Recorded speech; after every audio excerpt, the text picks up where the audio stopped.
Vous avez décidé de ne pas tomber malade. Qu'en est-il pour la famille, la femme et les enfants? Je vous ai dit que le sujet le plus important de la Bible, c'est laquelle? La foi, c'est un atout personnel. La foi n'est pas pour la famille non plus. La foi de ma femme n'est pas ma foi. La foi de mes enfants n'est pas ma foi non plus. Mais ce que je crois, je l'enseigne à ma femme pour emboîter les pas là où je suis. Ce que je dis, c'est ce que moi j'ai vu d'après les Écritures. Alors je ne peux pas considérer, il peut arriver que ma femme tombe malade. Ça, c'est sa foi à elle. Si mon enfant tombe malade, ça, c'est sa foi à elle. Mais moi, j'ai vu d'après ce que j'ai compris selon les Écritures. Donc, ce n'est pas une association de la famille que, comme le papa a vécu dans 6 ans, les enfants, non. La foi est un atout personnel. Chacun vit selon quoi? Selon sa foi. Vous avez dit que vous avez prié, vous avez prié pour ton église, personne n'est tombé avec cette maladie. Très bien, ça c'est l'onction des pères en tant que pasteur de l'église. Les brebis sont à ma charge. Quand je fais une déclaration, je peux prier pour les membres qui sont sur ma charge. Parce que ce sont des enfants issus de mes reins. Je déclare étant que berger du troupeau. J'ai fait une déclaration pour toute l'église. Mais ils savent ce que j'enseigne. Alors maintenant, j'ai fait la déclaration parce qu'en tant que pasteur, tu as la responsabilité des gens qui fréquentent l'église entre tes mains. Tu as des choses à dire au Seigneur. Alors je l'ai dit, je l'établis, et puis cela se réalise. Merci beaucoup. Il y a aussi quelque chose, vous voulez le dire, que vous venez ici tout simplement pour ceux qui connaissent, qui ont accepté le Seigneur, mais pas pour les autres. Pourquoi? Les païens, vous voulez dire. J'ai commencé par vous dire, je ne sais pas si vous m'avez suivi, j'ai dit, mon ministère est tourné à 99% vers ceux qui sont déjà dans le Seigneur, mais qui ne savent pas comment vivre la vie chrétienne. Le 1% qui reste, c'est-à-dire que si tu trouves un païen, je peux l'amener à Christ. Mais plus maintenant pour ceux qui sont déjà dans le Seigneur. Mais si tu trouves quelqu'un qui n'a jamais accepté Jésus, je peux l'amener à la foi en Christ et Jésus, il n'y a pas de souci. Bien, je termine par... Vous avez compris le verset, vous venez chez nous ici au Consacrat, après le verset. Qu'est-ce qui a fait que vous puissiez se tenir comme ça et le verset après? Dieu m'avait dit, d'abord il n'y a pas longtemps, depuis que j'ai commencé le ministère, il m'a dit, ne passe ni par les médias, ni par les journaux pour faire connaître les cossures. L'école connaîtra sa promotion qu'à travers les étudiants formés en son sein. Donc l'enseignement courait de bouche à l'oreille. Toi, tu me vois à Matadi aujourd'hui, mais celui qui m'a amené à Matadi aujourd'hui, c'est Maman Annie. C'est à peine même avant que Covid ne vienne, cela m'avait permis d'aller sur les médailles, sachant qu'il y aura une pandémie, pour nourrir les brebis, c'est ainsi que j'avais commencé maintenant à donner des enseignements via les réseaux sociaux. Mais depuis longtemps, Dieu m'avait interdit d'aller sur les réseaux sociaux pour faire connaître les cossures. Alors maintenant, en tout cas, il faut la bénir parce que c'est elle qui a fait que je puisse arriver à Matadi. Parce que sans elle, je n'aurais jamais venu ici. Même les cossures qu'on dit que nous sommes à Bruxelles, nous sommes au Canada, ce n'est pas que j'ai commencé à aller à Canada moi-même. C'est quelqu'un qui a fait les cossures à Kinshasa, qui m'a envoyé qu'il y a un besoin au Canada pour aller commencer les cossures. Quelqu'un qui a fait les cossures à Kinshasa, il a dit qu'il y a un besoin en Belgique pour faire les cossures. C'est comme ça que les cossures sont en train d'ouvrir les portes. Par des gens qui ont connu déjà ce que les cossures fait, on le recommande auprès des autres. C'est ainsi que je suis venu à Matadi. Faire une petite témoignage des cossures. En 2018, j'étais invité par mon pasteur Lazare, mon prière, pour que j'assiste un jour à une formation de cossure. J'avais assisté un jour, et ça a encouragé les cossures n'est pas de la superstition. Ce n'est pas de la magie.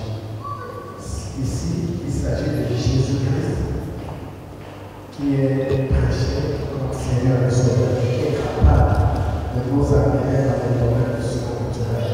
Donc je voudrais vous rassurer, frère, qui est hésitant.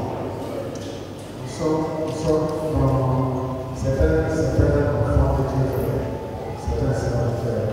Souvent, cette formation, ça va transformer votre moi, ça change ma vie, quelque part.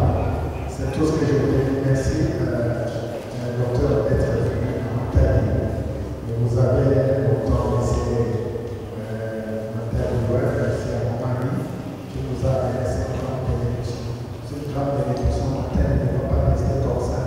Et vous, sur ça, votre vie va changer. Question de mettre la foi.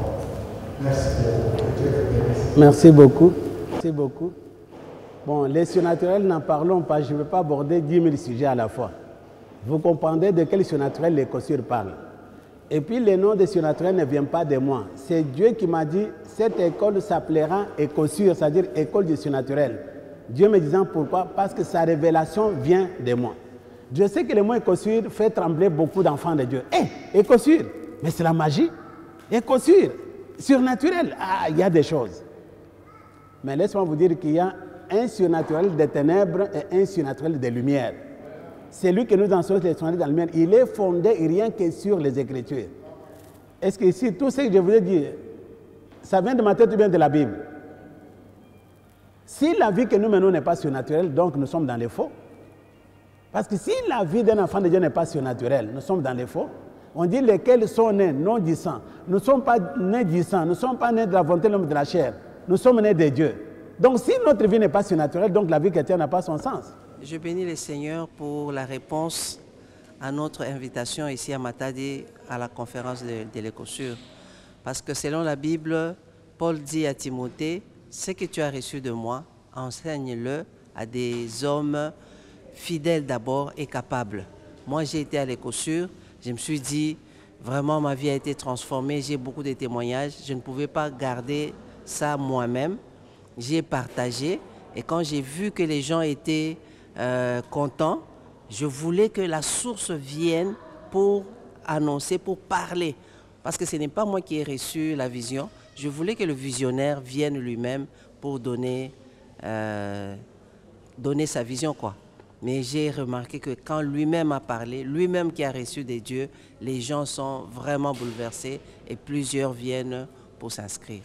Merci d'abord au Seigneur qui a permis que nous puissions être dans cet après-midi, dans cette maison, parce qu'ils sont nombreux, ceux qui ne sont pas avec nous. Mais je remercie le Seigneur parce qu'il m'a permis d'être ici. Comme j'ai dit au départ, j'avais peur. En voyant surnaturel et tout ça. Mais lorsque je suis venu, on nous a montré la Bible. Ça y est. En tout cas, mes impressions sont bonnes. Moi, je m'appelle Dr Sokinzemba, Bijou, pour les gens qui me connaissent. Nous avons suivi la conférence avec les pasteurs Félix, avec les visionnaires. Nous sommes hyper contents, mais disons-nous qu'il y a quand même beaucoup de questions qui sont restées en suspens. Parce qu'il faut... je crois que les Écossures, ça vaut la peine qu'on puisse suivre les Écossures du début à la fin.